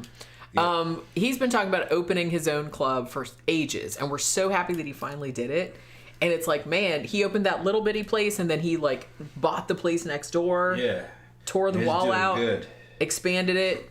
And it's just kind of like, Mannequins is like doing really good. And so some of our other friends from iBar is like, yeah, man, we want to go down, we want to get in on that. Yeah. Because like I said, downtown Orlando is cool, but it's very expensive. Yeah, and I don't really have the money to fucking run with these dudes. But fucking Scott's like, dude, we're going to get you on it. Don't worry about the money. Fucking, we're going to get you in on this. And fucking, we're going to make money. We're going to take over this town. And fucking, we wanted to do all these concerts at the fucking Civic Center. Yeah, they got a Civic Center. It's fucking fantastic. And they want to bring in like some bigger shows and big stuff. shows in the Civic Center. And it doesn't cost that much. And then you have liquor rights there, see? So you can make a lot of money there for the decent event. Like I said, liquor license much cheaper than it is in downtown Orlando. What's the liquor license in downtown Orlando? The last time I checked, was like $100,000. It's like at least $250,000. It was $25,000. I think it's $250,000. It's ridiculous. You know, here it's like a couple grand. But then like, so we do Jenny's design company does all the graphics and all the promotion for Big Tom's. For Mannequins, for Mannequins, Big Tom's. All their theme nights, I do all the posters and stuff for all their theme nights. Yeah. So But this move has fucked us up in terms of like. But it's not the scheduling, not the location. It's only another 15 miles. Well, it's not our fault. It's just it kind of got sprung upon us at the last minute. Right. But it is what it is. And honestly, I really, really like the new house. It's a little farther out, but it's not that big a deal. We had to drive that far. We had to drive far to downtown Orlando anyway. Another 10 minutes driving to Mannequins is not really that big a deal. I don't really care about it. So, Yeah. It'll be all right. All right. So how long have we been streaming, Jenny? 1 hour and 54 minutes. Yeah, I wish I'd make it a 2-hour show. Nadine says, what themes do they have there? On what? At Mannequins. Let's see. I'm trying to think of man. I've done so many posters, you guys. The theme that they did last night was cheap ass Halloween costumes, where you were supposed to wear your worst Halloween costume that you got from like the dollar store, and they would give you a prize for like and they had like trick or treat shit like in the club. You could trick or treat in the club. They had candy and shit like that they were giving out. Let's see. They've done one theme they're doing next month. Or in November, they're going to do like a Great Gatsby kind of theme, which is cool. Prior to that, they did like a sci-fi theme. We did Apocalypse. Yeah. like zombie apocalypse or Mad Max kind of theme. They did that. I did the Mad Max thing and showed up as a war boy and shit and won it. And then Tom goes, "Man, you get out of here because you're not allowed to win." You're not really allowed to. Well, that's why it's like I like to dress up for it sometimes, but we're not gonna win. He's like, "That's not fair, man. You're staff." They did. They did Gothic beauty pageant. Yeah. They did a Gothic beauty pageant. They did. I'm trying to think of like some other themes that I did. They're gonna do. I don't know if they've done this yet, but they did a Mad Hatter, like an Alice in Wonderland Mad Hatter theme. They did that. Trying to think of some other shit. But each night's different. They have each weekend karaoke there too. They have that's during the week. On the weekends, weekends a lot bigger. Friday night, Saturday night are usually like goth, industrial, new wave, punk kind of stuff. I've posted videos of it, me molesting Jenny there and shit on my fucking Instagram. Yeah, so, you can see the inside of it on Instagram. Most of it was during kind of the slow hours because, to be honest, when shit's really fucking rolling, I don't have time to pull out a fucking. Yeah, we usually film stuff like early, very like before early people get there. Yeah, because we usually show up early so we can get nice and drunk before everybody gets there. Well, we kind of have to. It's kind of like our job to kind of show up a little bit early and fucking make sure everything. I don't say it's a job because it's just part of us and what we do in the scene. You know what I mean? We got to fucking hang out with the fucking club owners and fucking make sure everything's good, talk business and have fun and get some relaxing drinks in and warm the place up and then see who shows up and then fucking start kickstarting shit and fucking start starting trouble, making sure everybody's having a good time, entertaining and supervising and fucking doing the kind of same shit we do with you guys. You know what I mean? Fucking all the regulars showing up, making sure everybody's all welcome. Clubs are social events, you know what I mean? You got to make sure everybody's fucking welcome. Yeah, you got to make sure everybody's having a good time. And that you're making sure everything's happening, Oh, I just thought of some other themes. Next week, I think. Next weekend, I think they're doing a Rocky Horror theme. Okay. Also, for Paul Vane's birthday, he's the DJ, by the way, they did, for whatever reason, Night of the Cryptids. So they did, like, Bigfoot, Mothman, they did all that kind of stuff. Yeah, that was the theme they did that night. So they're all kind of, like, goth, weird stuff, that kind of stuff. So it's all kind of, like, dark themed. But this is like every weekend they're trying to do a different theme. But yeah. Yeah, right? No. I got a lot of work to do. You got a lot of work to do? I got a lot of work to do, and you seem to want to just do the show all night, man. I got to break this shit down. All right. Yeah, I gotta take this desk apart. Yeah.